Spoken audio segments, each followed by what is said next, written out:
Hello, my name is Helen Cooke and I'm the CEO and founder of MyPlus.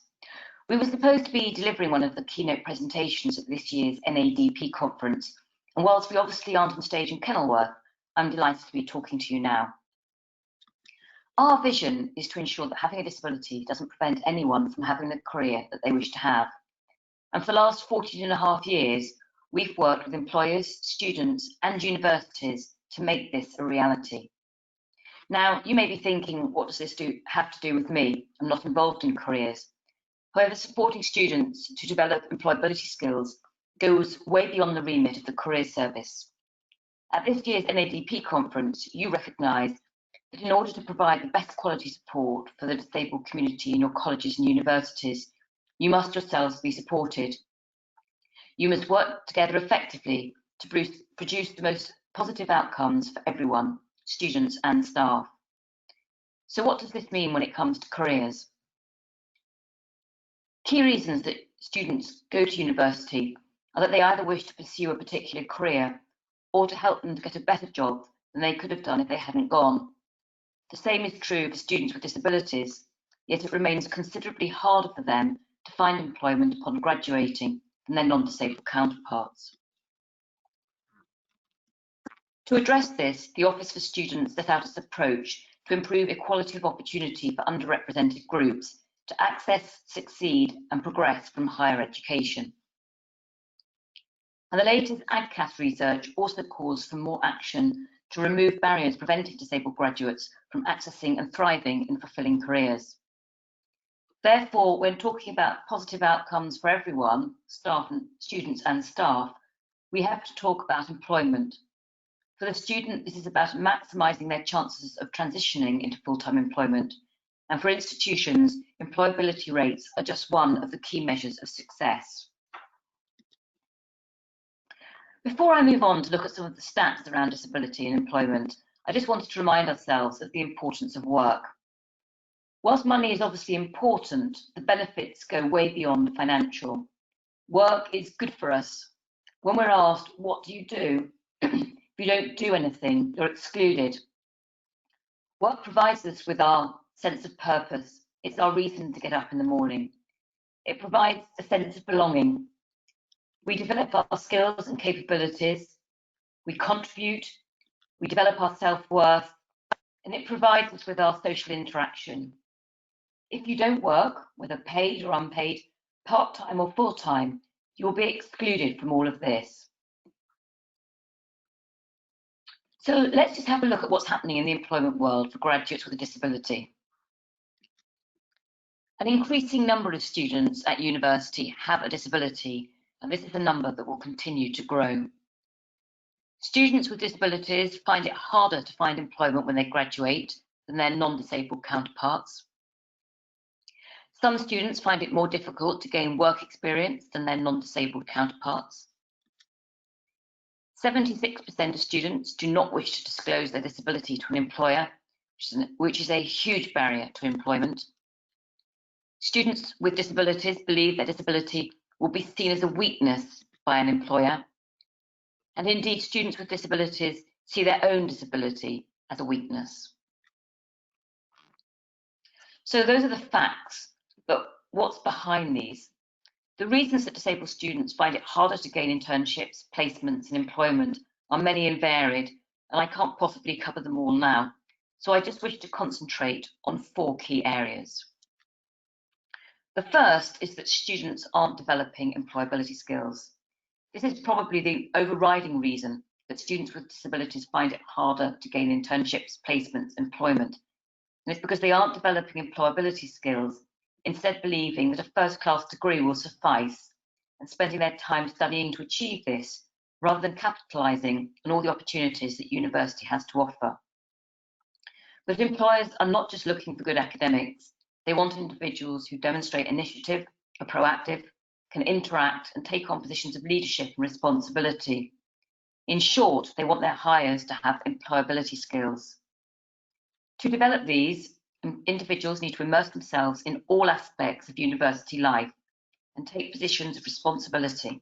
They need to develop leadership skills and show initiative.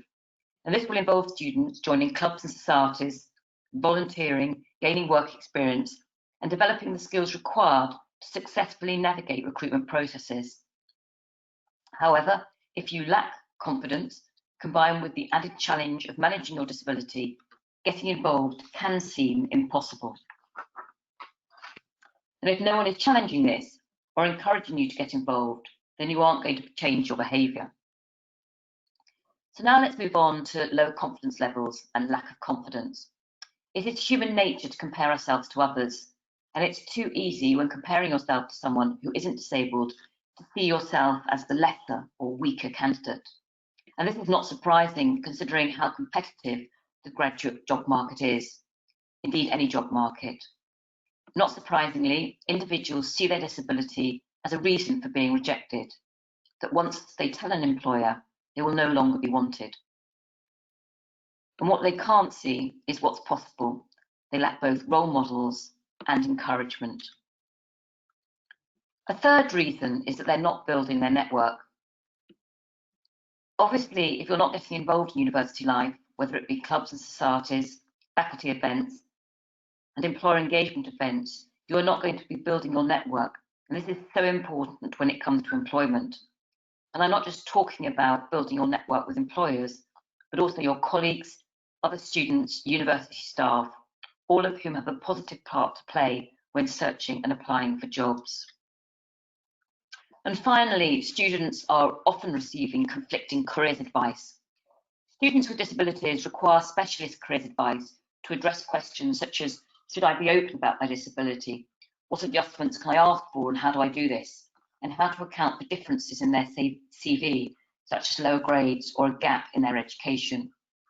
And too often they are receiving different or conflicting advice from careers advisors, parents, professors, and indeed disability managers, leaving them confused, and often so confused that they find it easier to not do anything, not apply for jobs at all. As I said, the reasons are many and varied. However, these four are certainly some of the greatest barriers to employment. So how do we address these? Again, there are many ways to address the challenges and barriers, but I wish to address just four of them here.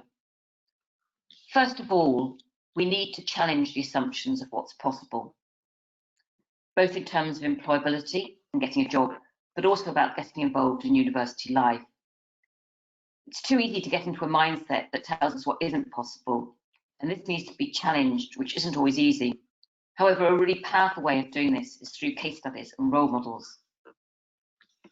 And on our Students Club website, which provides practical careers advice to students with disabilities, including how to develop their employability skills, we have many case studies to draw upon. I totally understand that not everyone will relate to these, but for some it will be the motivator they need, showing them what's possible. Just four of them that I wanted to share here. We have University and Chronic Illness, a student who is blind, talking about how she got involved in university life, including being a member of the Student Council. Top tips for participating in sport at university. There's someone who talks about their work experience at the British Council. One of my favourite ones, this is a student who has bilateral hearing and did an internship with the British Council in Beijing, working out how to lip read when people wear masks. And finally, joining clubs and societies, someone who became president of the Disability Society. As I said, these are just a tip of the iceberg of our blogs. We have them on every topic that's imaginable.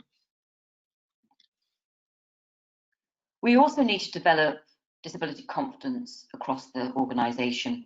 If we are to really level the playing field when it comes to employment, stakeholders from across the institution must all understand the specific challenges facing students with disabilities as they transition from education to employment, and be in a position to support them with accurate information, expert resources, and tailored advice.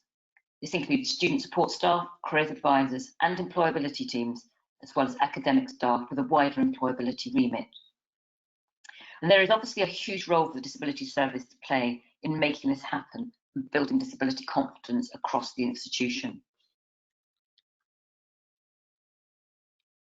I'm only too aware that disability managers are not careers advisors, and it's not your role to provide the expert careers advice that your students require. However, the trusted relationship the student has with their disability manager means that they will come to you for support and advice, and you need to be able to point them in the right direction. In research we carried out, we found that students were more likely to seek careers advice from their disability manager than their careers advisor. Some institutions are already collaborating really closely, and particularly around autism, where students need incredibly specialist support and guidance. However, at a minimum, it's about knowing who the disability expert is in the careers service, so you can direct your students to that person. As I said, research found that students were more likely to seek careers advice from their disability manager than their careers advisor. And for that reason, I think it's advisable that disability managers have an overview of the key pieces of careers advice that students with disabilities typically seek. Last year, we launched the MyPlus University Club. This is for university staff who support students with disabilities as they apply for jobs, internships and placements, and who want to build an understanding of the challenges facing them in relation to gaining employment and to provide guidance. And our 5 pillars of disability confidence are the cornerstone of this in terms of what is the bare minimum knowledge that careers advisors should have in order to be able to provide the expert advice and support needed. We obviously have in-depth training around this. However, we're in the midst of producing a one-pager that provides an overview, so at the very least, top-level advice and guidance can consistently be shared with students by the different university staff they will come into contact with and seek guidance from. The 5 pillars of disability confidence cover understanding the challenges facing disabled students, identifying strengths, disclosing a disability to an employer, applying for jobs and accounting for differences on their application, and requesting adjustments. I've covered quite a lot of information here, and I just wish to point you in the direction of some resources, particularly the Students' Club website, which has a wealth of free information for both you and your students, including the topics that we've covered here. The Students' Club website provides students with disabilities with the advice and support they need to navigate the recruitment process and achieve their career potential. In addition to over 250 case studies and blogs covering subjects such as how to get the most out of your time at university, we also have our ebooks, which can point your students in the directions of advice that they need. I really hope that you found this useful. Please don't hesitate to contact me if I can be of further support or if you would like to join our mailing list.